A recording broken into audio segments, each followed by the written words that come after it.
Big boss ಮನೆಯಲ್ಲಿ ಅಶ್ವಿನಿ ಗೌಡ ಹಾಗೂ Abhishek captaincy ಟಾಸ್ಕ್ಗೆ ಆಯ್ಕೆಯಾಗಿದ್ದಾರೆ. ಅದಕ್ಕೆ ಟಾಸ್ಕ್ ಒಂದು ನೀಡಲಾಗಿದೆ. ಟಾಸ್ಕ್ಗೆ ಸಂಬಂಧಿಸಿದಂತೆ ಬಿಗ್ ಬಾಸ್ ಪ್ರೋಮೋವೊಂದನ್ನು ಹಂಚಿಕೊಂಡಿದ್ದಾರೆ. ಅದರಲ್ಲಿ ಮನಸ್ಸಿನಲ್ಲಿ ಸಮಯ ಎಣಿಸಿ 12 ನಿಮಿಷ ಆದ ಬಳಿಕ ಬೆಲ್ ಬಾರಿಸಬೇಕು. ಈ ವೇಳೆ ಅವರ ಲೆಕ್ಕಾಚಾರ ತಪ್ಪಿಸಲು ಮನೆ ಸ್ಪರ್ಧಿಗಳು ಅಡ್ಡಿ ಉಂಟು ಮಾಡಬಹುದು. 12 ನಿಮಿಷ ಆದ ಮೇಲೆ ಯಾರು ಬೆಲ್ ಬಾರಿಸುತ್ತಾರೋ ಅವರು ಕ್ಯಾಪ್ಟನ್ ಆಗುತ್ತಾರೆ.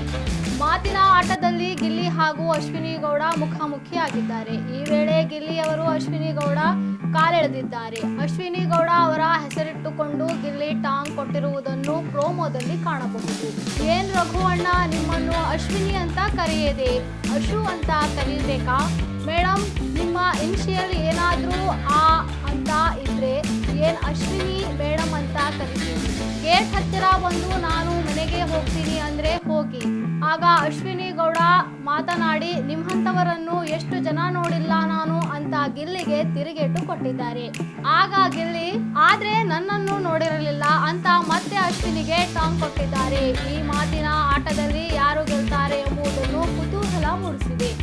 ಈ ನಡುವೆ ಅಭಿಷೇಕ್ ಬೇಲ್ ಬಾರಿಸುತ್ತಾರೆ. ಬಿಗ್ ಬಾಸ್ ಮನೆಯ ಕ್ಯಾಪ್ಟನ್ ಅಭಿಷೇಕ್ ಆಗ್ತಾರಾ ಅಥವಾ ಯಾರಾಗ್ತಾರೆ ಎಂಬುದು ಸದ್ಯದ ಕುತೂಹಲವಾಗಿದೆ.